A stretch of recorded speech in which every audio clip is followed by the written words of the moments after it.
Welcome back, race fans. Not sure I'm sticking with the race fans thing, but that's what we're going with for today. A little different today. Instead of the Fast Five, it is going to be a review and recount of some of the concerts that I went to this past year.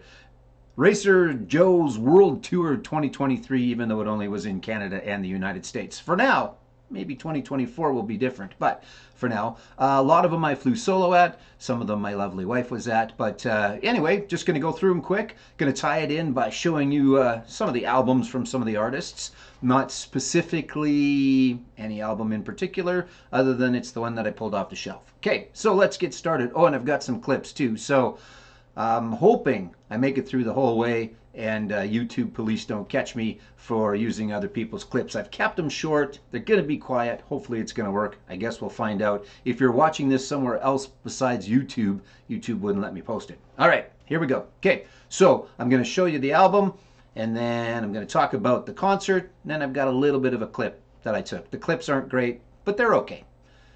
All right, here we go. First up was Blues Fest in Ottawa, Ontario, Canada. For those not familiar, that is our capital city in the country of Canada. Beautiful place. First time being there, it was great. We really enjoyed it. I say we because Joanne was able to come to that one. And it was just outstanding. The town was great, the city. The concerts were great. Everything was good. Festival, really reasonably priced. Just a fantastic festival. So keep an eye on that one, the Ottawa Blues Fest, of which there was very little blues. But here we go. Okay, first up that we saw was Miss Shania Twain. Yes.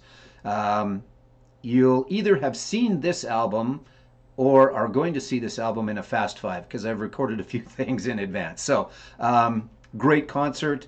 I've talked about it before if you saw the one that it's in. But just fantastic. The band was fantastic. The production was fantastic. She can still sing well. The whole 9 yards. Okay? So really good. Yeah, Shania Twain. It was at Ottawa's Blues Fest that I had a chance to see her this year. And here's a little clip of that.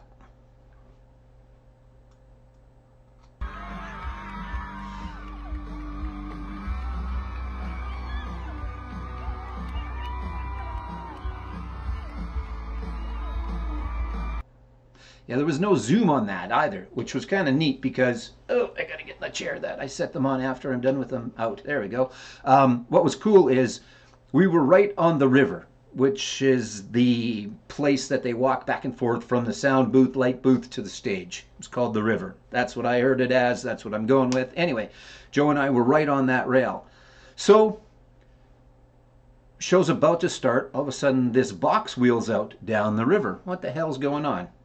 Sure enough, right beside us, and I mean right beside us, from me to you away, was Shania. She was in a box, she popped up, and that video you saw was no zoom. It was right there. So that was pretty cool. Okay, and yeah, one more clip of Shania. Gonna get to the next one. This is all gonna be one take, and me doing all of the directing and producing at the same time. So I'm not sure how it's gonna go. But anyway, here's one more quick clip of Shania.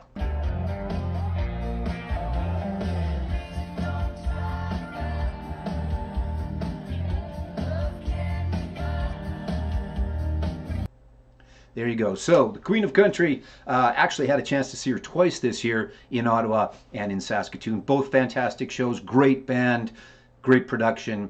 She can still sing. Everything was great. There you go. I'm not sure how many times I'm going to say the word great, but please, as a drinking game, if you like, but then you'll be drunk. And I'm going to try and keep this not too long, but I see I'm already at about 5 minutes. Anyway, I guess if you're watching it and you're enjoying, if it goes a little long, what the heck, right? And there's an eye scratch. No editing. All right, up next was more Canadians, eh? It didn't happen to be that it was all Canadians at Ottawa's Blues Fest. It just happened to work out that way. So up next that we saw was Billy Talent. Outstanding. I think that was the 5th time that I've seen them. The 4th for sure, the 5th time possibly. And yeah, just great. Really good Canadian kids, eh? Put on a fantastic show, sounded fantastic. I really enjoy them. I would recommend going to see them. They're great live. Pick up their albums. This is Billy Talent 1. They started off with this. I think they're at 6 so far. I can't remember. Crisis of Faith is the new one, but Make sure you check out Billy Talent, and here is just a little clip from the show.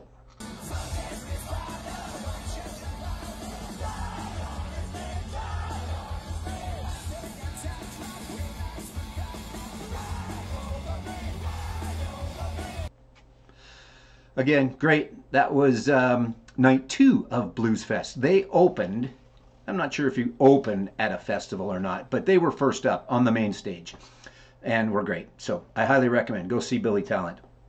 Only one time for them this year. There was one other band I saw twice this year, and then I was supposed to go see Bruce Springsteen twice this year, but of course, as most of you watching may know, or may not know, I guess, he had to postpone, not cancel, but postpone till next November. So yeah, anyway, up next was Weezer. And this album, Pinkerton, I got to get used to the camera being backwards. Pinkerton, I just got yesterday in a nice collection that I bought from a young lady that decided that vinyl wasn't for her. So, yeah, there you go. Weezer and the Boys. Not Weezer and the Boys. The Boys are Weezer. Anyway, good stuff. And here's just a little clip of them. Again, Ottawa Blues Fest, night 2.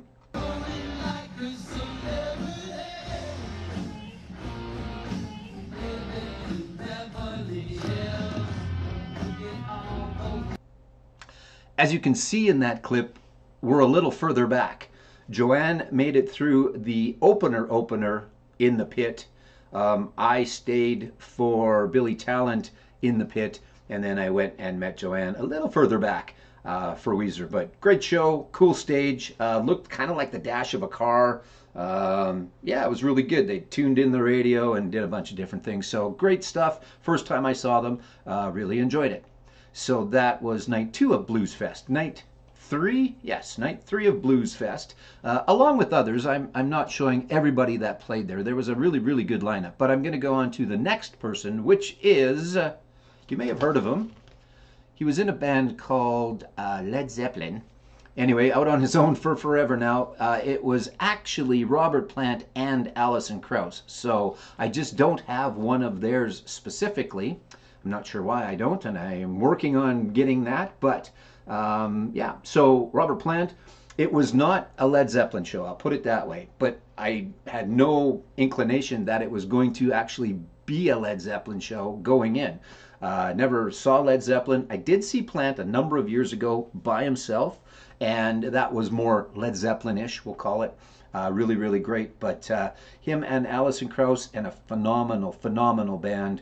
And it was cool. They did about 4 Zeppelin songs and then other stuff that they've created together. But rock and roll with a fiddle and a banjo is a little different than the original rock and roll, but pretty cool. So anyway, that was the next night. Headliner was Robert Plant, and it was really good. Here's just a little clip of that.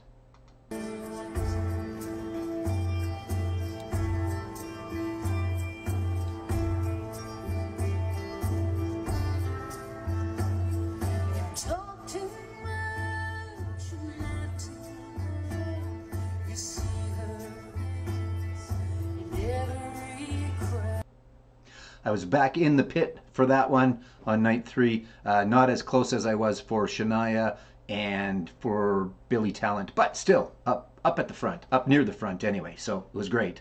Very, very good show. Highly recommend. All right, up next is kind of the reason that we went to Blues Fest. Not specifically because, again, there was a ton of great performers, but kind of what started it off was, hey, let's go and finally get a chance to see, because we had tickets to Saskatoon and Regina shows last year, and then of course we all know what happened with the Foo Fighters. Yeah. We all know what happened. We're not going to talk about that, but finally got a chance to see them, and we'll go and see them again, hopefully in the future. I've got lots of Foo albums, but this is one that was kind of out, so I just picked this one. Greatest hits, and really, when you see them live, you kind of get a greatest hits. There was also lots from the new one, but it was really, really good. Very good show. You know the Foos, they're going to be good. Dave dropped the MF bomb 87 times, I believe. I counted. No, I didn't count. But it was about 87 times. His daughter came out and sang. Of course, they did a bit of a tribute to to Taylor. And Josh is a very, very good drummer. He's not Taylor Hawkins, he's not Dave Grohl, but he is a very, very good drummer. Has fit in nicely, plays his role, just plays his drums actually. Does it a lot less than Taylor used to do, but still aptly fits in the Foo Fighters. So yeah, great show, and looking forward to hopefully seeing them again in the future. Here's a little bit of the Foos.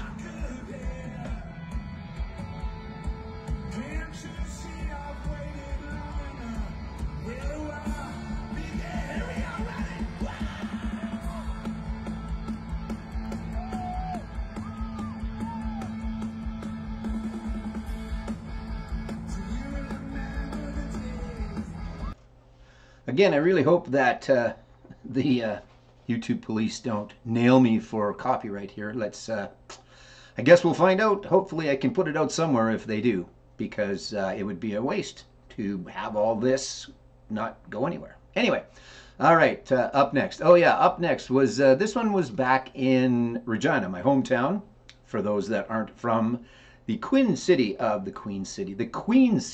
Saskatchewan, Regina, Saskatchewan, Canada. That is where I'm from. We have a great little venue that is the Show Lounge at a local casino.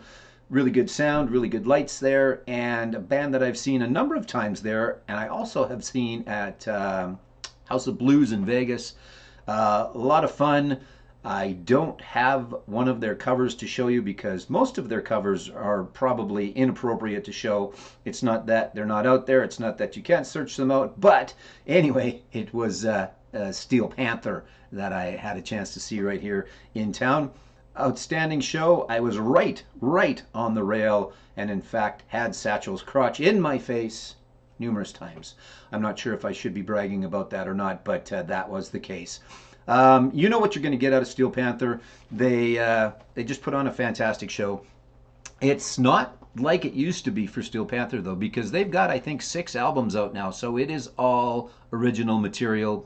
But really good. Lexi's not with them anymore, which is a bit of a shame, but I had seen them a number of times before because he was always fun. But everybody else, Michael Starr, Lexi, Sticks It In Ya, not Lexi, Satchel, and Sticks It In Ya, and I can't remember the new bass player's name, but he was really good. So anyway, I don't have an album to show you, but I do have a little bit of a clip. It's not much, and it is just a little Satchel on guitar.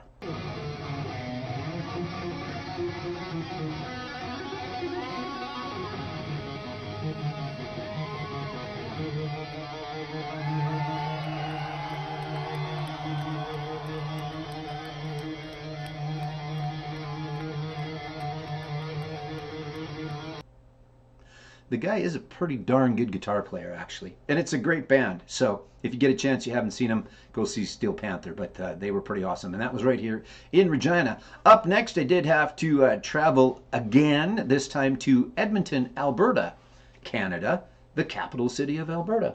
Not that it matters, and not that this is a geography lesson, but it has been 3 capital cities so far. That will change. Anyway, up next, you would think, being almost 58 years old, that at some point I would have seen these guys, but I hadn't. And then I saw them twice this year. So, first time, though, was up in Edmonton, and it is the mighty Iron Maiden. This is a pretty cool album, too, actually. This is Made in England, 88. It's, yeah, it's pretty neat. Love the gatefold. That may come up again. That may come up again in a Fast 5. Anyway, there's the back for what it's worth. Not that I was showing you the back in front of everybody, but pretty darn cool. And yeah, there's Eddie. We all love Eddie. Anyway, what can you say? It was Maiden. They were great. Bruce sounds good. There was 30-foot tall Eddies walking around. Bruce and Eddie had a big gunfight, laser gun fight. It was good. It was an Iron Maiden show, I guess, because that was the first time. So here is just a little clip of that.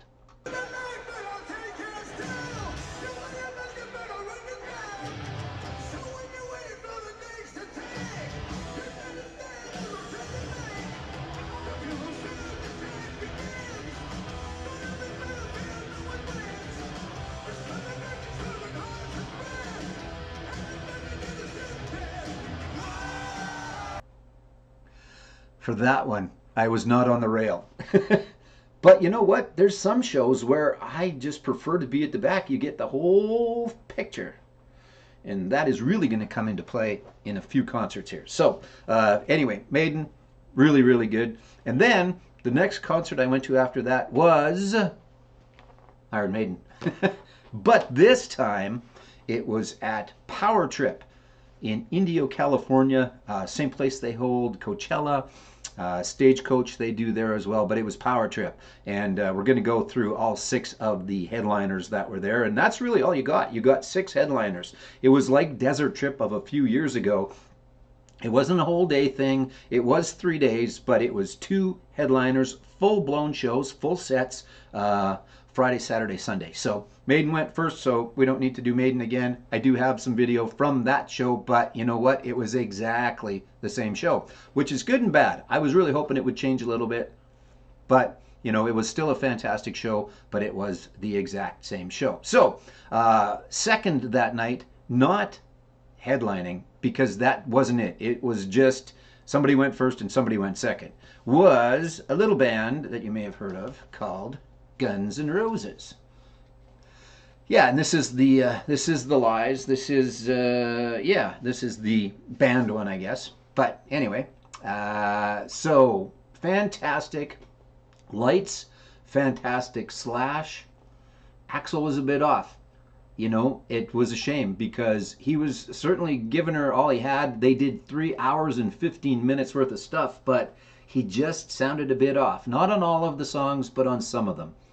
And what I tried to do was in my head, I just kind of sang them in my head, background vocal, the way that I remembered them. So still a fantastic show, really, really good. Again, like I said, 3 hours and 15 minutes. I saw them back forever on Use Your Illusion 1 and 2 tour, and also saw them a few years ago here in Regina, and they were very good. So no complaints. And Slash was Slash, and Duff was Duff, and everybody else was great. So yeah, it was really good. I'm not supposed to cover your face, not that it really matters. You guys know what I look like, but yeah. So GNR, and you may notice above me, just a little extra. Not sure why I did that. Partly why I did it though is you can see the little Power Trip logo just beyond the Spinning album, and that's just another new album that I picked up recently, the Thing soundtrack. It's pretty cool, white splatter, a bunch of different stuff. It's not the red blood splatter one, it's the white blood splatter one. Anyway, it's really good, and then you can see Tina Turner's legs in behind as well. So without further ado, just a little bit of a clip from GNR at Power Trip.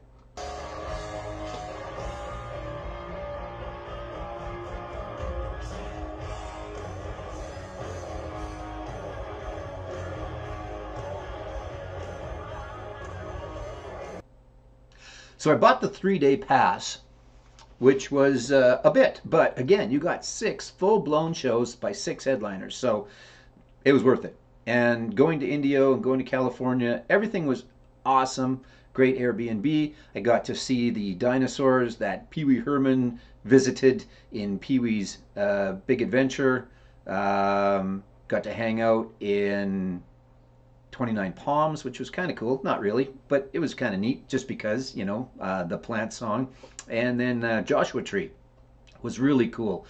In the end, it is just a lot of cactus and rocks, but a really, really well put together cactus and rocks. So that was pretty cool. But if I start doing a travel blog, that will come up. This is about music, so let's get back to it. What was I going to say? I was going to talk, again, Guns was great. Not perfect, but pretty darn good. And you will notice where I was for Guns N' Roses. Again, I bought a 3-day pass, which was the general admission pass, which puts you way back in the cheap seats. But the screens were massive. They were huge, and it was great. But something cool happened the next day. I walked in with this gentleman, a local, and his son from the parking lot. And we chatted along the way, and they were super nice guys, really cool. And we kind of parted ways. We were both early for the show, so I went to my shady spot because it was plus 40 out to wait for the gates to open, and they went their way. Gates open, I get in there, and I'm going to make my way to basically the same spot that I was at for Guns N' Roses and Iron Maiden. because it was good. It was as good as it was for the section that I bought. Anyway, I see this gentleman and his son. He goes, "Go see that girl over there." And I'm like, "What do you mean? Why go see that girl over there?" He goes, "Because she's giving out pit wristbands." And I'm like, "Excuse me?" He said, "Yeah, she is. She's giving out upgrades to the pit." Now, my tickets were 600 American. I think the pit, if I remember correctly, was, well, it was lots more than that. Let's just put it that way. So, you know, it was great. I start to kind of make my way over there, and I'm not running because I'm well out of shape, so I'm not running, but I'm walking quickly to try and get there. And she starts walking away. It's like, "No, where are you going?" And I kind of yell, "Can you do one more?" And I'm pretty sure she hears me, but she keeps walking, keeps ignoring me and making her way because obviously she was done giving these out. Anyway, I said, "Is it possible that you could do one more?" And she turned around. "Are you just by yourself?" I said, "Yes, I am." So she came over to me. Actually, I went up to her. She cut off my general admission wristband and then put on my pit wristband. Very, very cool. Very, very cool. It was pretty awesome. So got an upgrade. And with that, got an upgrade to see the next band the next night. So this is night 2. I'm rambling, but that's okay. I'll wrap it up here pretty quick. There's a few more bands, and if you're interested, you're watching, and if you're not, you've tuned out a long time ago, and you wouldn't have heard what I just said anyway. So let's keep going. Next band, opener. It was supposed to be Ozzy Osbourne. That did not happen. I don't think that anybody really thought that it would happen when they first announced it. Ozzy just can't get it done anymore. I know he wants to. I know he wants to try, but he just can't get it done anymore. So anyway, it ended up being Rob Halford, Judas Priest, and the Boys opening up. Not opening up. I shouldn't say that. That's not it. Filling in for Ozzy as the first band to go on Saturday night. How about that? We'll go with that. And I had not, again, another band that I probably should have seen lots ago, but I haven't. And they were very good. I was very impressed. Halford can still sing, can still get the notes for the most part. The band was great. Their stage, their sound. And this stage, guys, I know it's hard to kind of tell in the video, but this stage, it was like a building laying on its side. It was unbelievable, the screens on this thing and the lights, and it was just fantastic. So yeah, very pleased with Rob Halford and the rest of the crew from Judas Priest, and they've got a new album coming out as well next year. Make sure you check that out if you're a JP fan, but there's the inside of that gatefold. And this was prominent on the stage, as you will see as I play this little clip. See?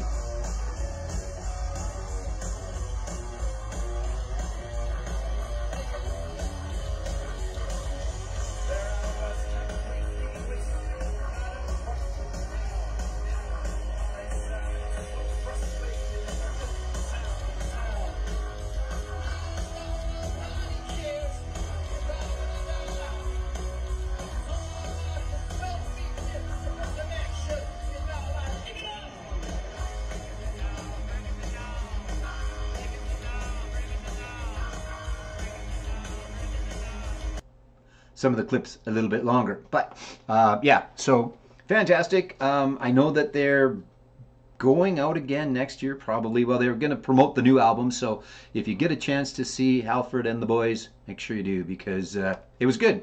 I guess you have to like them to make sure you want to go see them. Anyway, up next, without further ado, probably my favorite of the year. Again, had a chance to go to lots. I was very lucky this year. I made some things happen. I am of the age and of the time that I'm a fan of bands that may not be around the next time.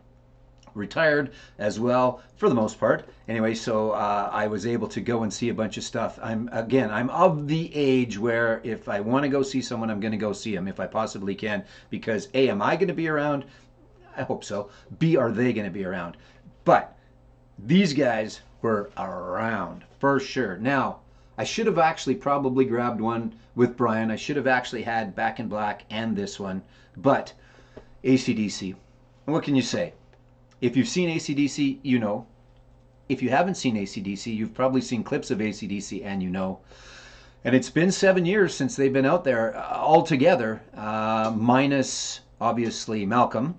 but Stevie does a pretty darn good job. And then Phil was also not on this tour, but the gentleman that filled in was pretty darn good. So, yeah, it was AC/DC, and it was great. And Brian sounded pretty good.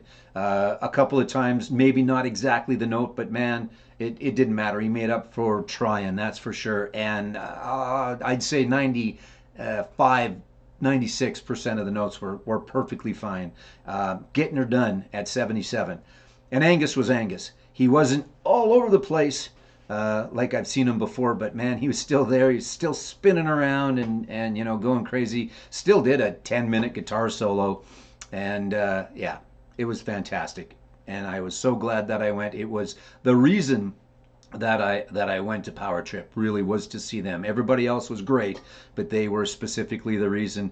Hopefully they're touring again next year. They keep talking about that. They don't have really anything to say about it, but others are rumoring about it. So hopefully that's the case, and we all get an AC/DC tour next year. So I've got a couple of clips. Let's play the first one.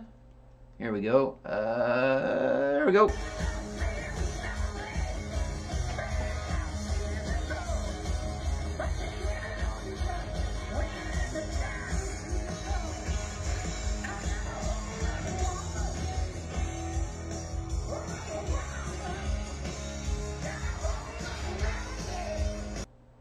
See, this is where a smarter man would have grabbed Back in Black, or had Back in Black, and talked a little bit more about the concert. But again, what are you going to say?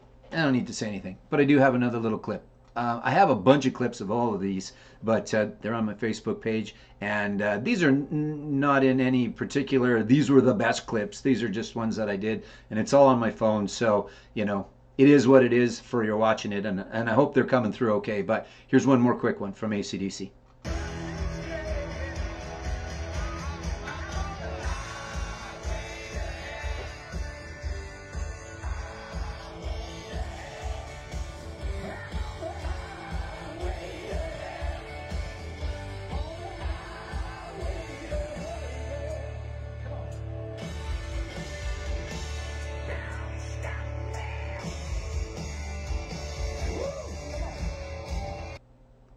I'm watching all the clips back myself and reliving it.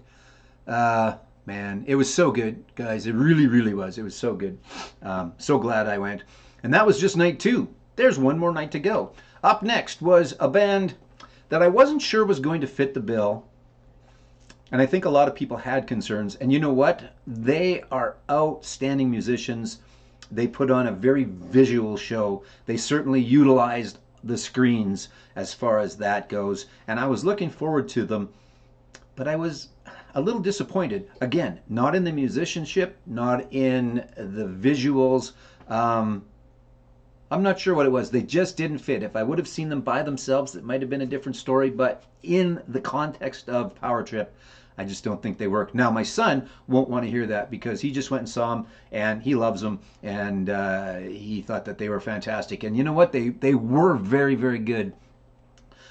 I just didn't like them as much as the rest, which is obviously understandable. Anyway, with all of that said, what's the front of this album? I don't know. You can figure it out. Yeah, it's Tool. I think it would be, no, that's the back, because there's the barcode, there's the front. All right, so yeah, Tool, again, Maynard and company are unbelievably good musicians. I just really didn't enjoy them, but I didn't hate it, and I will have fond memories of it. But yeah, they weren't my favorite there. But this album's pretty cool, and it looks neat on the video, maybe. Anyway, so here is just a little bit of Tool from Power Trip.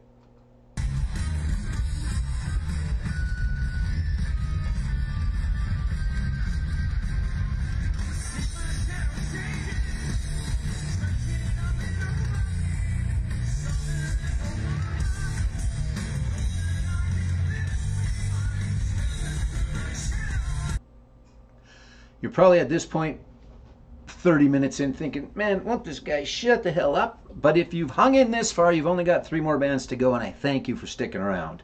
They're not in-depth reviews.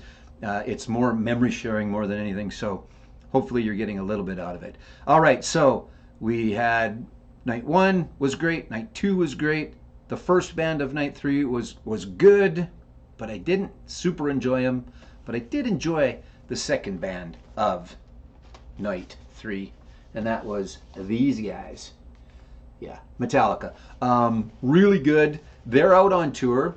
Not a crazy amount of dates, but they're out doing a bunch of shows. They're doing, for those that don't know, they're doing 2 nights, 2 completely different sets with 2 different opening bands each night. They're going to be in Edmonton next year in 2024, so probably go and check them out again. But they were great. It wasn't 2 night sets worth of songs. 2 sets night, yeah, you know what I mean. It wasn't that many songs. It was still pretty good. Guns N' Roses was the longest. AC/DC was 24 songs and fantastic. These guys went for quite a while, but my only complaint with Metallica is they had about 20 minutes before it hit midnight, which was curfew there, and they could have played some more songs because they have them ready to go because they're out on tour with 2 completely different nights. And anyway, they didn't take all the amount of time that they could have. They still put on a hell of a show. It was great. This is, of course, 72 Seasons, and very cool album, actually. And this one might come up again in a Fast 5. But anyway, so there's the back. Not that the back matters. And here is just a little bit of a Metallica from Power Trip Night 3, last band to play.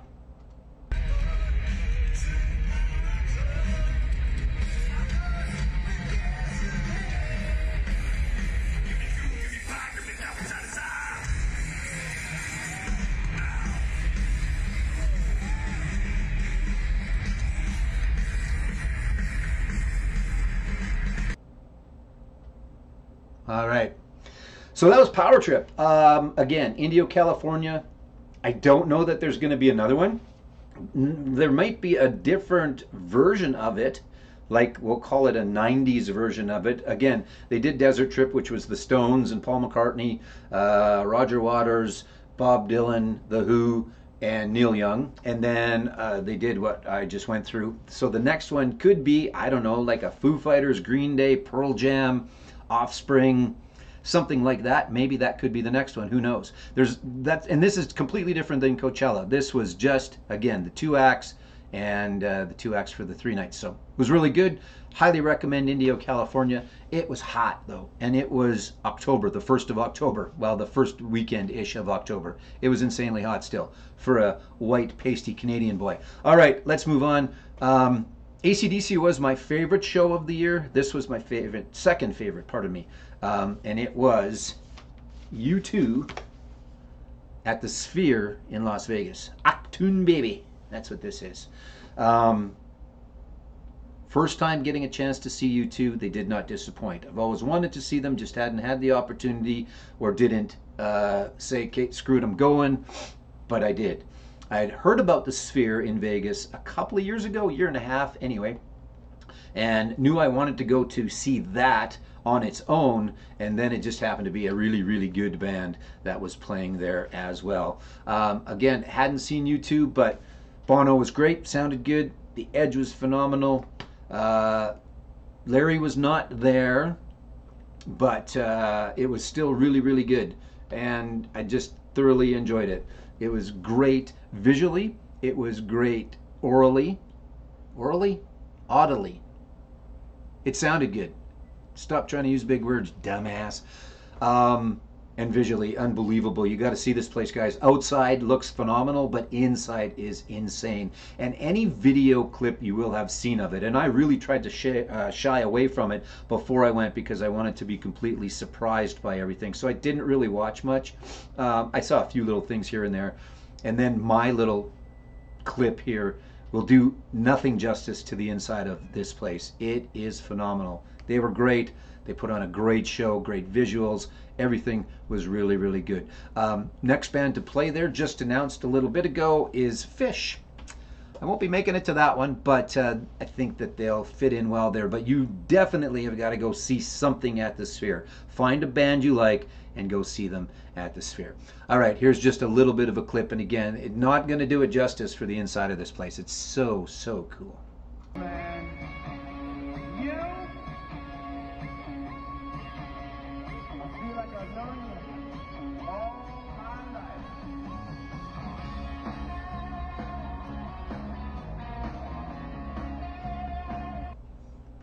I know this video is getting long, but at this point, it's going to be just a little bit longer, and it's long already anyway, so I may as well talk just a little bit more about U2.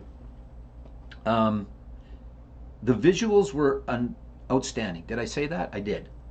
But what I did find is that they weren't overpowering. There were about 6, 8 songs of the, I can't remember how long the set was, but it was a nice length, that used the screen in its entirety. Now, if you've been to an IMAX show, that's a big ass screen. But this is a bigger ass screen that goes over your head and goes around you, and it just, yeah, it's crazy. So, like I said, there was a bunch of songs that utilized all of that quite a bit, as you saw from the clip. But then there's other times where there's not a lot going on the screen. It's still U2, and I think the right band has to be there that the video doesn't overpower them, and U2 was able to pull that off. The stage itself was also a screen, which was pretty cool. Kind of looked like a turntable. They referred to it as Brian Eno's turntable a couple of times, but yeah, really unbelievably good. Make sure you go, and you still can see them there, and or whoever is going to be there next, which is for now Fish, and then whatever else comes up. So make sure you go see them. All right, and last but not least, and this is not on purpose, but it's going to work out that way. I am taping this on the Sunday, the day after Kiss's final show at Madison Square Gardens. Well, in theory, their final show ever. So, although I guess at the end of the pay-per-view, and I've seen a few clips, what they've done, and who knows how it's going to be, because it's brand new. It just happened yesterday. They're talking about them still being on tour, but being avatars. So kind of like ABBA did. Seek it out. I don't have it here, but go seek it out. There's some stuff on YouTube that will show you, and maybe I'll put it in the description later. Yeah, they're going to keep going as avatars, but what are you going to do? Gene needs more money. He's got all of my money, and then a lot of yours too. Anyway, so, and I didn't pick any particular cover. I did, well, I kind of picked this one. Yeah, there you go. I don't know if that's going to show up or not, but this one's pretty cool because it's lenticular. And then I get to say lenticular. But it happens to be their last show last night, in theory. It happens to be my last concert of this clip, not my last concert of the year, because I've seen a few more, and I might do a part 2. We'll see. But yeah, so it was great. And the way that I've been explaining it to everybody is it was the most Kiss show you've ever seen. It was the most fire. It was the most confetti. It was the most video screens. It was the most blow-up dolls, whatever. It was the most Kiss show. Paul Stanley still flies to the little stage, does that. Gene still does all the blood, everything else. Tommy still shoots out the lights. It was good. And Eric did a pretty darn good guitar solo. Jeez, drum solo, and played Beth on a piano that I don't think actually worked. Anyway, it was really good. I wasn't going to go the end of the road tour, but of course I went. That was the 7th time for those guys. And again, you can't see around the room, but there's a lot of Kiss stuff on the walls, and I've spent a lot of money on Kiss stuff. And you know what? They've put on some outstanding shows. They've made a lot of really good music too. A lot of people, not a lot of people, but a lot of their detractors forget the fact they made a lot of good music as well. So, really good show. The Kiss-est Kiss show of ever. Here's a little clip.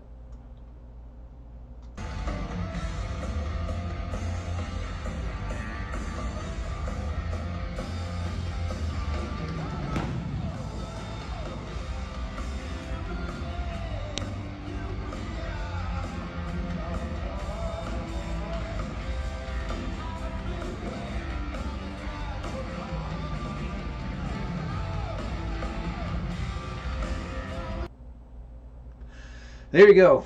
Just a little bit of Kiss to end it off. So, yeah, hell of a year for Racer and concerts. And Mrs. Racer came to some of them. That last Kiss one was in Saskatoon, by the way. Not that, again, that it's a geography lesson. But there were some other great bands I saw as well. Glorious Sons, Going to see a great band called Took coming up. And I do have some other clips, so maybe I'll do a part two. It will be less than this, but these were the big ones. These were, the festival in Ottawa, as well as the festival in Indio Power Trip, and then U2 at the Sphere. You got to see the Sphere, and then Kiss for one last time. So that was Racers Concert World Tour 2023. Thanks so much for watching. I'm at about 40 minutes, and if you stuck in this long, good on you. Thanks so much. Appreciate it. Hope you're enjoying the channel. I keep saying link. Like, subscribe, and hit the notification thing. You know what to do. Again, thanks very much. Get out there and see some live music.